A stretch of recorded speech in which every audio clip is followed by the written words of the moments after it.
Now, other interesting culture news, you have NASCAR. You have their driver suspended indefinitely for liking a pejorative meme about George Floyd. Now, George Floyd, if you wind back the cultural clock a couple of years, he became almost achieved sainthood for people, again, as this somehow became a political issue, people on the left. Now, in terms of his background, many people will critique that he was a career criminal. He robbed a pregnant woman at gunpoint, multiple theft, more illicit use of substance that you can count. And the controversy came because the police officer famously put the knee on, it looked like his back. We were told it was his neck. And unfortunately, depending on your belief system, George Floyd did pass during that interaction. Now, the police argued that they did exactly according to the book, but there's a lot of controversy around it, and quickly, literal monuments were put up and erected to George Floyd. So it became a very politically charged issue, very emotionally charged. Everyone was up in arms about the situation. The whole nation tuned in.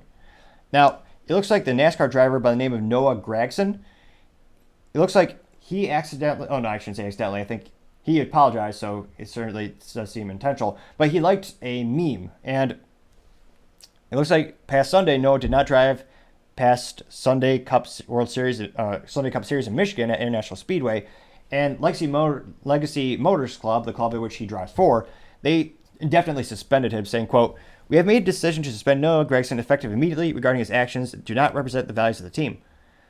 And the Cup, it looks like they went on to say that Josh Berry will be driving number 42 in this coming weekend's race in Michigan. And it looks like last week, Tuesday, in terms of how this news report broke, it looks like it was a man by the name of Daniel McFadden. And this journalist, it looks like he's, a lot of people are saying it's politically charged. I certainly agree that's part of it. But it looks like this person does report on NASCAR for a living, which I'm astonished to hear is actually a job in and of itself. But it looks like this person is a reporter for the Arkansas Democrat Gazette and the NASCAR writer at Front Stretch.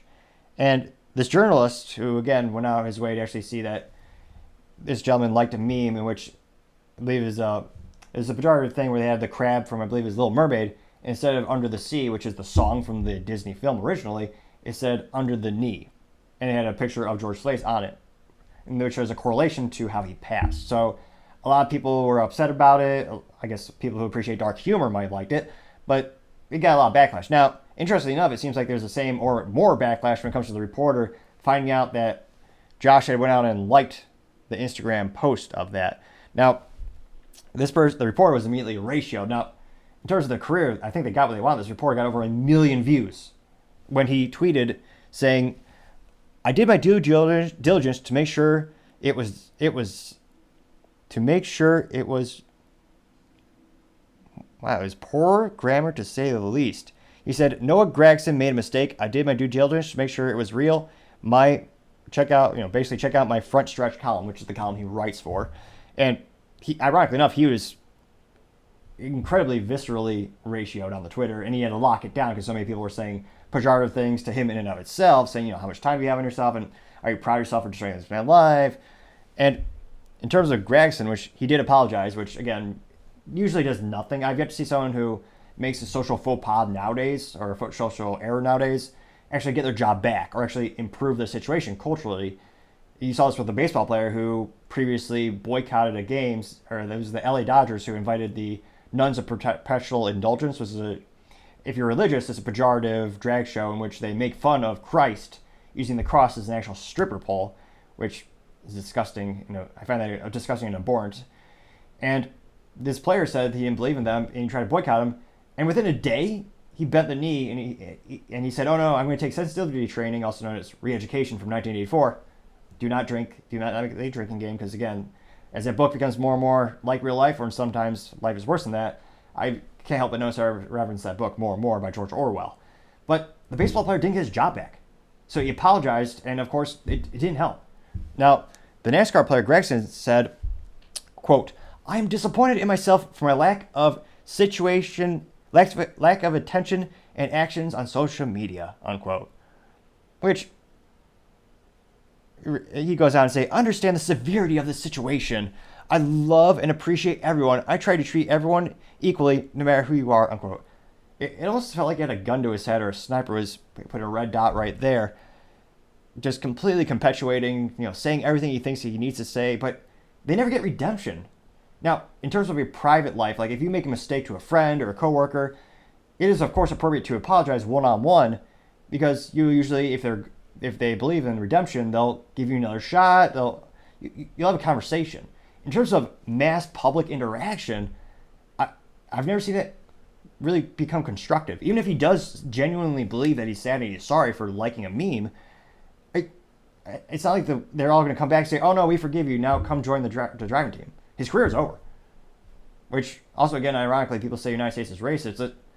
This is one race. Some people are saying it was a racially charged meme in terms of the George Floyd incident. Now, legally, that was never actually on the roster.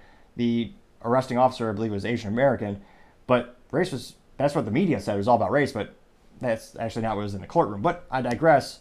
Just a hint of racism, you'll lose your social. You'll be socially ostracized. You'll lose your job. You'll never work a day again in your life in the United States, which many would argue that's how far the United States has come. That we find racism so viscerally disgusting. You never work with someone around that. I mean, they would just be completely pushed out in every vector of society. But I digress. From a cultural perspective, it'll be interesting to see, does he find a new team to race for? Does he go to another league? Or is he perpetually unemployed? It'll be interesting to see, but right now he's suspended indefinitely. So perhaps he will catch up on the next lap, or maybe he'll turn to the left a little more. I don't know. This is probably a pun in there that has to do with NASCAR. Personally, I always thought NASCAR was kind of like tennis. Probably pretty fun to do. Driving really fast would be awesome, but to watch, I don't know about that. We'll have to see. But time shall tell. Thank you, everyone, for taking the time to tune in today. Also, we're trying to get to 3,000 subscribers by the end of August, so I greatly appreciate you taking the time to click that subscribe button. Also, taking the time to like and comment, also greatly appreciate. It really helps the channel grow and develop as we try to make the content and production better and better. Also, don't forget to tell your family, tell your coworkers, heck, tell your friends, heck, even tell your enemies, tell anyone and everyone. Just stay safe and fight the good fight.